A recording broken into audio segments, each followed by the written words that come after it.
إن الحمد لله وحده الصلاة والسلام على من لا نبي بعده وبعد اللهم صل على محمد وعلى آل محمد كما صليت على إبراهيم وعلى آل إبراهيم إنك حميد مجيد اللهم بارك على محمد وعلى آل محمد كما باركت على إبراهيم وعلى آل إبراهيم إنك حميد مجيد رب اشرح لي صدري ويسر لي أمري واحلل عقدة من لساني يفقهوا قولي سبحانك لا علم لنا إلا ما علمتنا إنك أنت العليم الحكيم. Assalamu alaikum wa rahmatullahi wa barakatuh. Bismillahir Rahmanir Rahim. Worldly life between praise and dispraise. This is one of the important discussion we need to just focus on, as Allah subhanahu wa ta'ala has created us and we are in this world.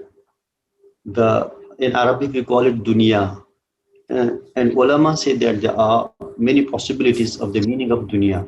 One of the possible meaning of Dunya is, which is from Dana Yadnu Danwun, means which is close to us, which is nearer to us.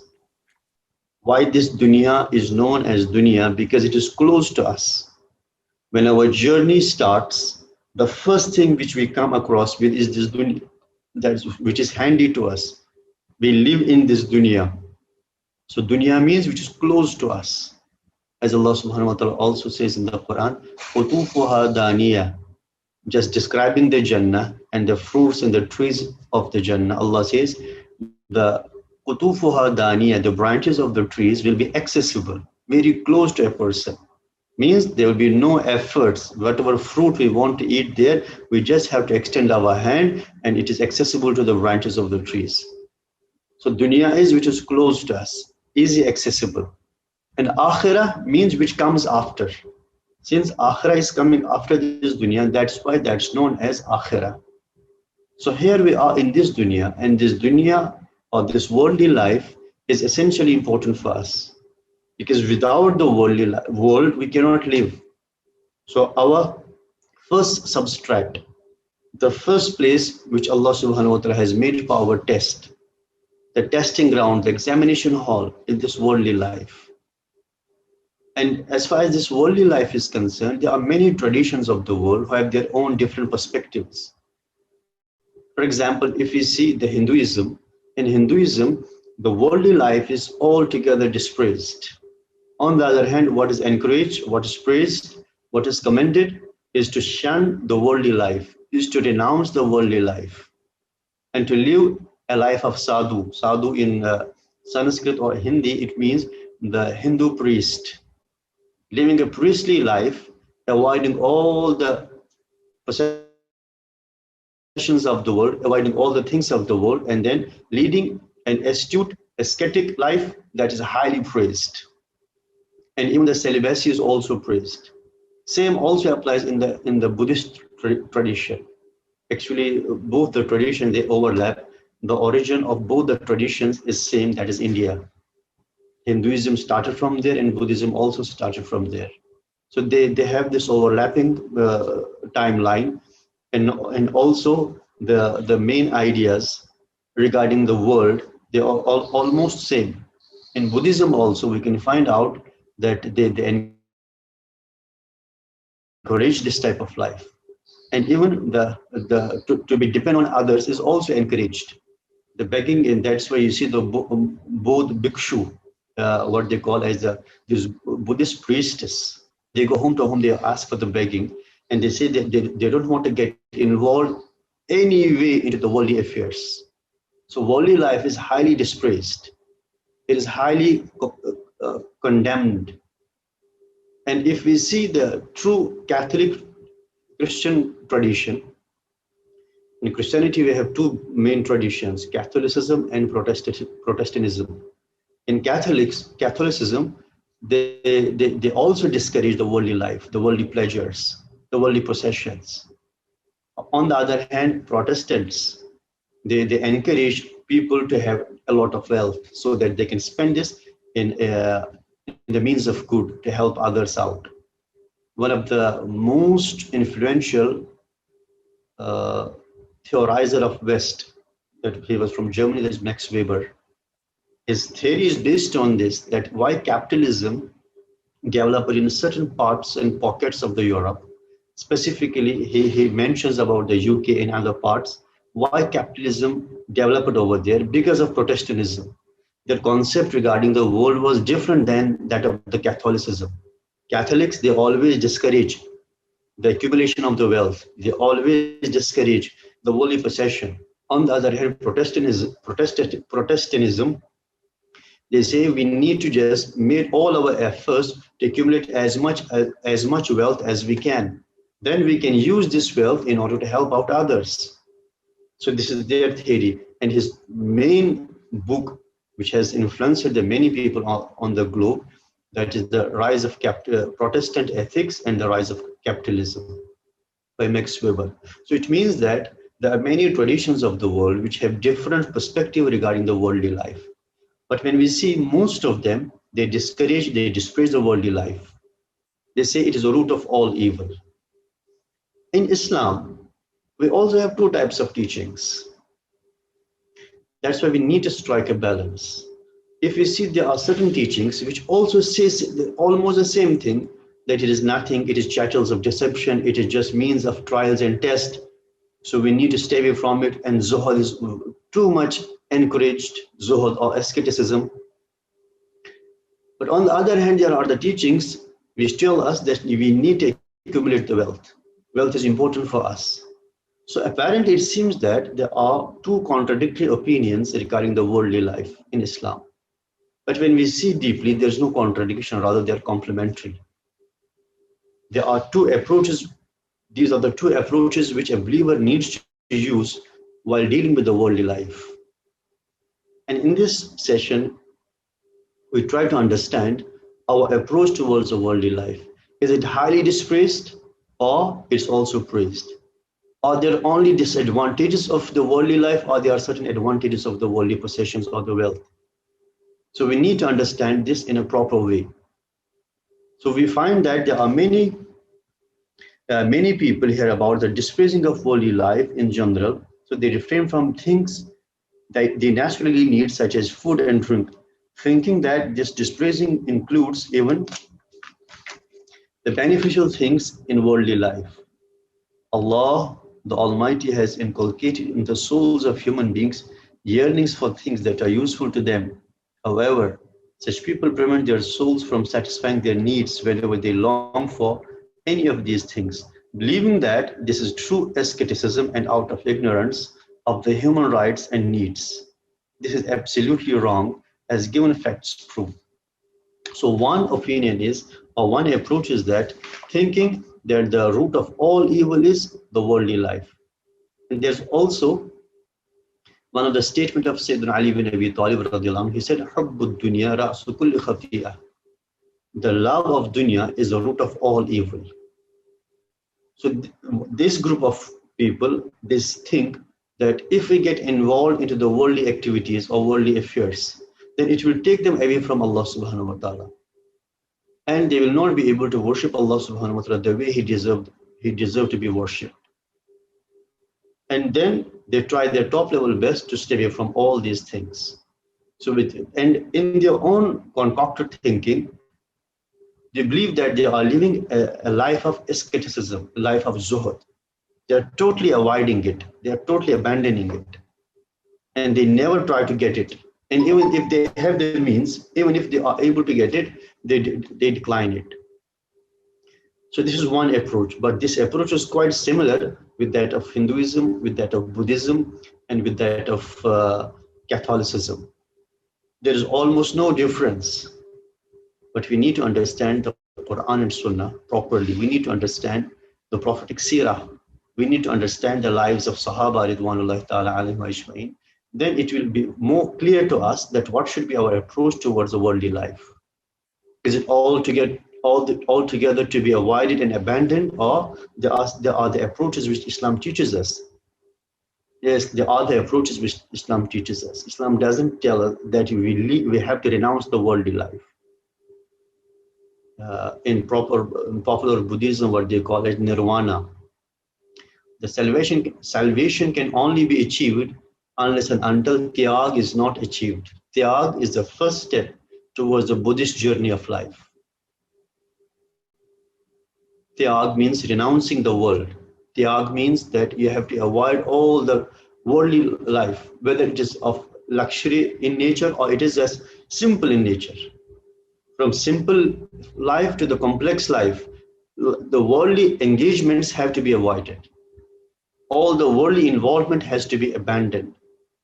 And then a person can make himself free for the meditation. And through this meditation, he will achieve different levels of spirituality. And through these levels of spirituality and different stations of spirituality, he will reach the ultimate level, ultimate step, and that is known as nirvana. Means he will get the salvation, which they say that the Buddha achieved nirvana, and at that level he was enlightened. And this enlightenment cannot be achieved once a person gets involved into the worldly affairs. So what we find, the dominant teaching, though now they are we can say the modern bid'ah or the modern innovations of the Buddhism is that they also encourage the working people to practice the meditation.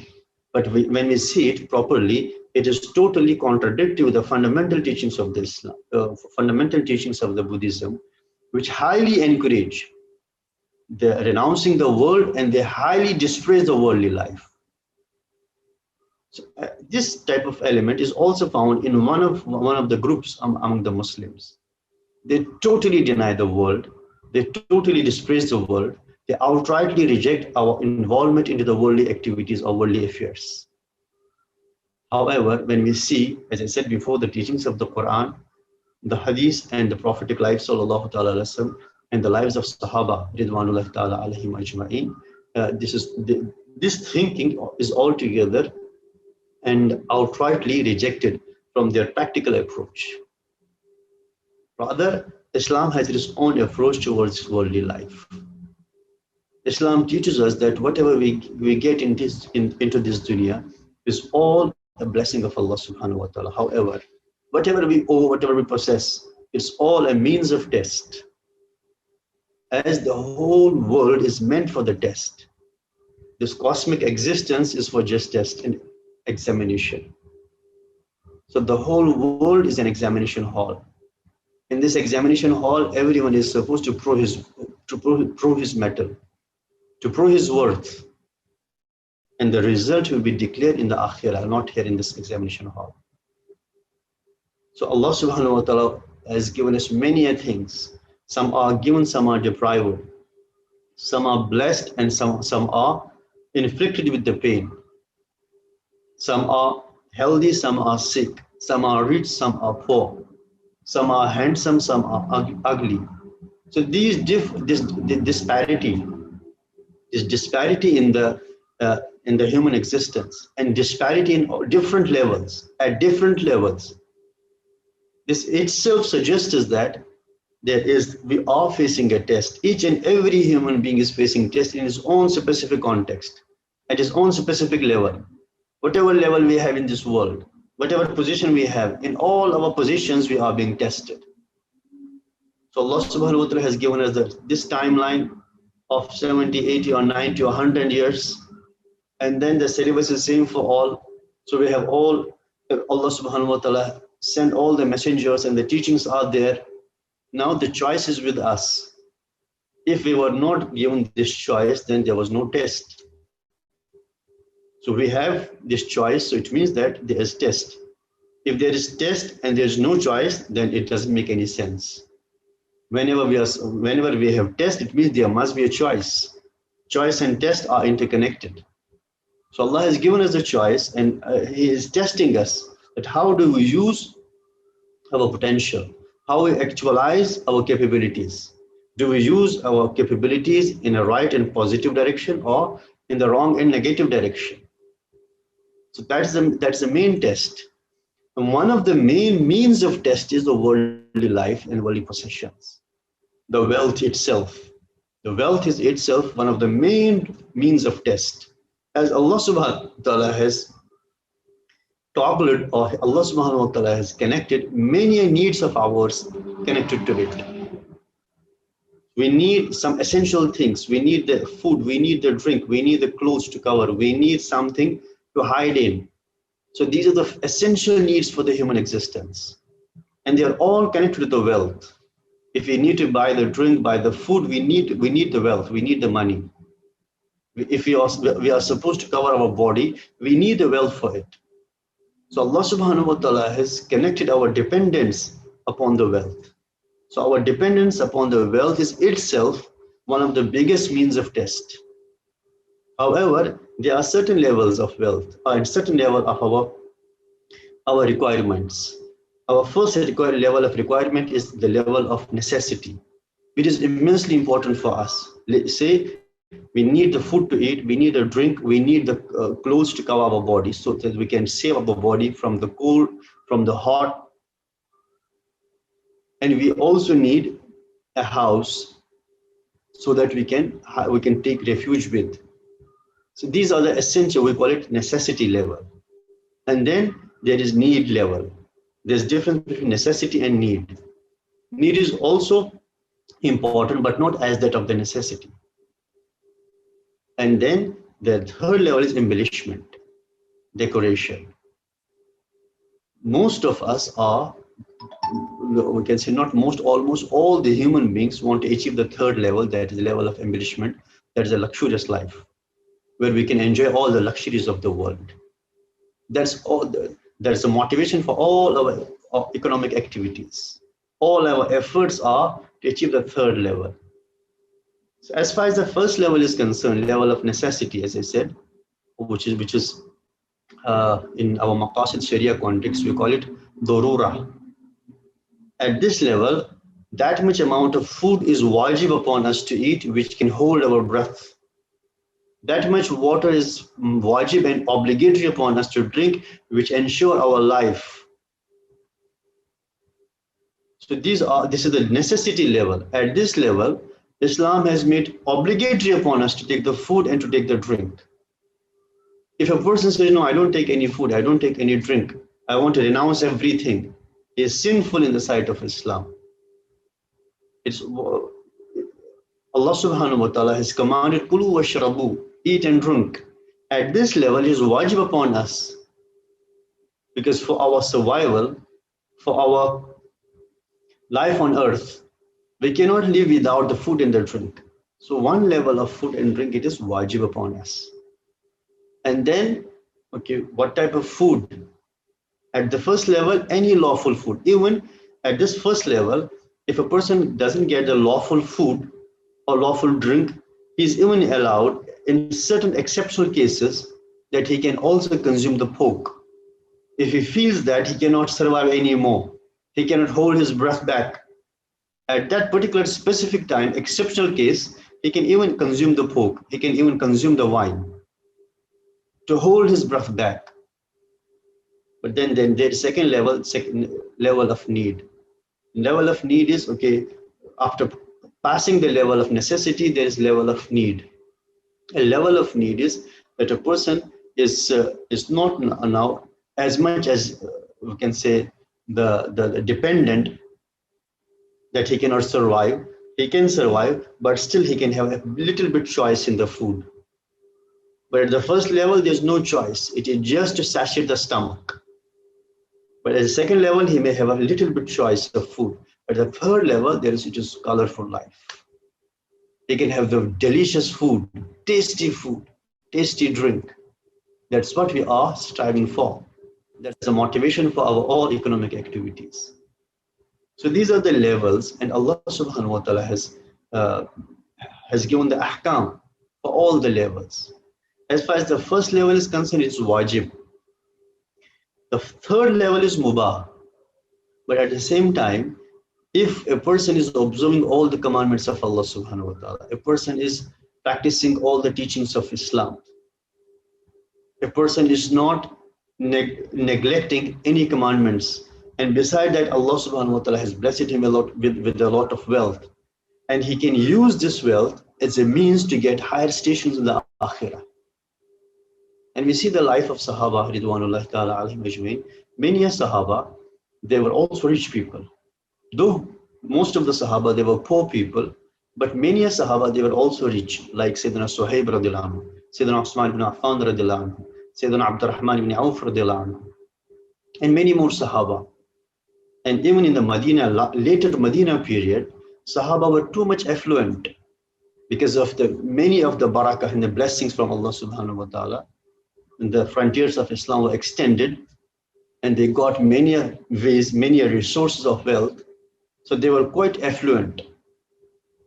However, this coming of dunya to them and having a lot of wealth, this accumulation of wealth did not distract them from the path of Allah subhanahu wa ta'ala. That's what is important. So whatever wealth we have, whatever position of dunya in dunya we have, one thing is immensely important, whether we are in a state of necessity, we are in a state of need, or we are in a state of embellishment. In all these three levels, what's more important? Our sincerity to Allah, our devotion to Allah. That these worldly things should not distract us. They should not take us away from Allah subhanahu wa ta'ala. If they take us away from Allah subhanahu wa ta'ala, then it is a biggest, not only trials, is a means of destruction for us. That's why it's very difficult to develop our approach towards a worldly life.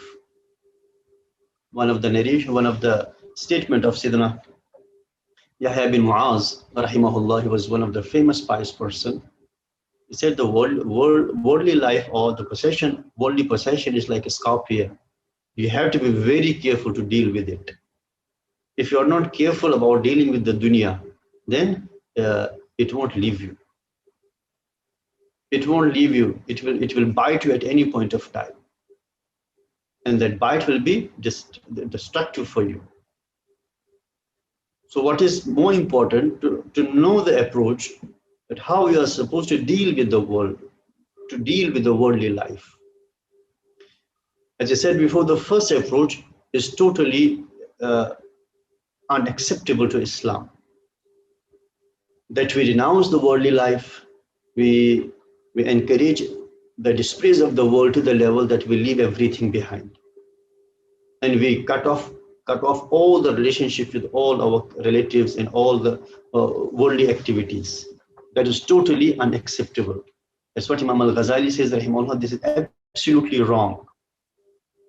And worldly life consists of certain things and objects that were originally created for the use of man. This includes the earth and all things it contains, and bears of food, drinks, clothing, etc. Man is commanded to make good use of all these things, which are to help him to fulfill his job on earth, that is, being Allah's vicegerent thereon, and to assist him in his way to the hereafter. Allah subhanahu wa ta'ala says in the Quran, in Surah Al-Baqarah, it is Allah subhanahu wa ta'ala who created everything on earth for you. So He created everything on earth for you. This khalaqa lakum. Here is lam maftu, lakum is for you. This can be lam tamlik. Lam tamlik means that He has made you the owners of these things. You possess these things, you have to possess these things so that your life becomes easier, and that these worldly possessions will become a source of your making your akhirah better. And lam also, it can be lamu intifa. Lamu intifa means that Allah has created everything for your benefit. So whatever Allah created for our benefit cannot be avoided outrightly, cannot be abandoned outrightly. Rather, we need to know what should be our approach towards it. Which we need to know Allah has created them for our benefit. So, and at another place, Allah subhanahu wa ta'ala also says, in order to refute this type of thinking, قُلْ مَنْ حَرَّمَ زِينَةَ اللَّهِ الَّتِي أَخْرَجَ لِعِبَادِهِ. So say, O Prophet sallallahu ta'ala alayhi wa sallam, مَنْ حَرَّمَ زِينَةَ اللَّهِ, who has forbidden the zina, the embellishment, the worldly mubah things, which are mubah. قُلْ مَنْ حَرَّمَ زِينَةَ اللَّهِ الَّتِي أَخْرَجَ لِعِبَادِهِ. You say, O Prophet sallallahu ta'ala, who has forbidden these mubah things, these permissible things which Allah subhanahu wa ta'ala has created for His servants. Who has made it forbidden? Who has prohibited it? Bani Israel, they prohibited certain things of their own, though there was no prohibition on the part of Allah subhanahu wa ta'ala. So whatever Allah subhanahu wa ta'ala has made permissible, who are we to declare it to be impermissible? Yes, undoubtedly, we need to have a proper approach. We need to have a proper dealing with this. Otherwise, as I said before, the worldly life is multidimensional. It is multidimensional. It may destroy a person if the proper care is not taken. It may drag a person and immerse him into it, and there'll be no choice left with him, that he will not be able to get back to Allah subhanahu wa ta'ala.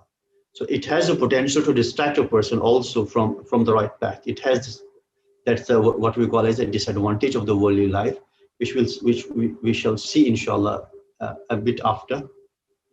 After a while, we also see the advantages and disadvantages of the worldly life. So one of the disadvantage of the worldly life is that, yes, it has the potential to distract a person. That's where we see millions of the people are distracted. They cannot strike a balance. They cannot have the equilibrium. They are unable to strike the balance between the advantages and the disadvantages of the worldly life, because of the weakness of Iman, because of the lack of knowledge. And then strong desire and yearning on the part of the human nature towards all these things. So all these things together, all these factors together, distract a person from the right path. So we shall see that inshallah at length after a short while. So what is important to know the approach? What is important to know? What are the advantages that need to be adopted? What are the disadvantages that need to be avoided? And so whatever Allah subhanahu wa ta'ala has created on earth, it is for our benefit. So we need to take benefit out of it. Man is commanded to make good use of all these things, which are to help him to fulfill his job on earth, that is being Allah's vicegerent thereon. So we need to know our position first, who we are. Are we just the two-legged creatures who are meant to fulfill all their desires? Are we just two-legged creatures to fulfill all our aspirations? Or there is some certain responsibility upon our shoulders? We have been given certain job in this dunya. Yes, we have not been created with irresponsibility. We are responsible creatures of Allah subhanahu wa ta'ala. We are accountable before Allah subhanahu wa ta'ala what we do. So we are responsible, we are accountable. We should not think once we forget about our responsibility and about our accountability, that way leads us towards a destruction. So we are the Khalifatullah. We are the vicegerents of Allah on earth. So it means that what's our main job? To follow the commandments of Allah subhanahu wa ta'ala. That we are not born as free human beings with a free will and free choice. Rather, we are born with certain responsibility, with certain accountability. Our responsibility is to fulfill the commandments of Allah subhanahu wa ta'ala through the way of Rasulullah sallallahu alaihi wasallam. Our responsibility is to carry forward this message to others, that we are here for specific purpose. And what's our purpose of life? وَمَا خَلَقْتُ الْجِنَّ وَالْإِنسَ إِلَّا لِيَعْبُدُونَ. So let not this worldly life distract us from our real purpose. Let not these possessions, let not these luxuries and embellishments of the world distract us from our basic objective, that is to worship Allah subhanahu wa ta'ala. So Allah created us to worship Him alone. Allah created us to express our loyalty to Him. Allah subhanahu wa ta'ala created us so that we express our obedience to Him through different forms of the actions. And also Allah subhanahu wa ta'ala wants us to see our sincerity. That's why He tests us, to check our sincerity, to check our loyalty to Him. And those who are successful, Allah subhanahu wa ta'ala will reward them abundantly. And those who ignore this and who neglect all the commandments, their responsibility, their accountability, then they have to face the music of their negligence. They have to face the music of what they are doing on the earth. They have to face the punishment of neglecting their responsibility. If the pilot ignores his responsibility. Uh, he's taking the flight, and then while the plane is taking its flight, now he's negligent and he falls asleep. So will this be tolerated by any government? Will this be accepted because he is taking the lives of hundreds of the passengers to the risk? So this negligence won't be accepted, won't be tolerated, because he is responsible, he is accountable for all the passengers. So he cannot be negligent. Likewise, we are the torch bearers of the Ummah. It is our responsibility to practice the deen first, and then at the same breath, we have to carry forward this message to others. So we cannot be negligent. But the worldly life, as I said before, it has a potential to distract us. That's why we need to know the proper approach. We need to know that how can we please Allah subhanahu wa ta'ala while being in dunya, while being in the worldly life. We ask Allah subhanahu wa ta'ala to remove all the barriers and hijab from our eyes so that we can know our purpose of life, so that we are not distracted from our basic purpose, basic objective, that is to worship Allah subhanahu wa ta'ala. We ask Allah subhanahu wa ta'ala to grant us the tawfiq to know our position in life. We ask Allah subhanahu wa ta'ala not to make us negligent, careless, and unattentive of our own purpose of life. Ameen ya Rabbal Alameen. So it is important to know, in order to make good use of these things which have been made subservient to him, man should take of them only what he needs. Otherwise, they may distract him from hereafter and turn him into a mere pursuer of worldly pleasures. This, of course, contradicts the goal of his existence in life. Therefore, there should be neither extravagance nor negligence in dealing with the things that Allah has created and subjected to the benefit of man in this worldly life. So Allah subhanahu wa ta'ala has given us these opportunities. Allah has given us the different blessings. Yes, we have to take benefit out of it. But at the same time, we have not to be immersed into the blessings of the world, into the activities of the worldly life to such an extent that we forget all our purpose of life. That we forget that who we are. If you see most of the people of the world now, they have forgotten who we are, why Allah created us. Are we complying? Are we showing our obedience to Allah subhanahu wa ta'ala?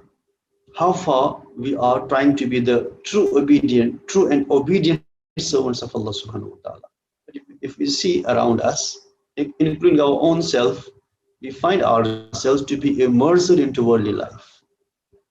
When dunya comes to us, worldly things comes to us, we are immensely happy. When it goes away from us, we are immensely sad.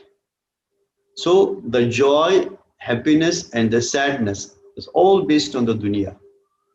On the other hand, if we fail to discharge our duties to Allah subhanahu wa ta'ala, do we have that remorsefulness in our heart? If somehow we are not able to perform any of our duties to Allah subhanahu wa ta'ala, are we regretful in our heart? If it is, then we must be thankful to Allah subhanahu wa ta'ala. At least we know the importance of the ahkam. If we are not able to discharge any of the duties which is obligation upon us, or even if not obligation upon us, which is even optional upon us, whenever we feel the discomfort in our heart, it means that Allah subhanahu wa ta'ala's special blessings upon us. That at least we are not, what Allah subhanahu wa ta'ala says in the Quran, اقترب للناس حسابهم وهم في غفلة معرضون. The time of hisab has drawn closer to the people. The qiyamah has drawn closer to the people.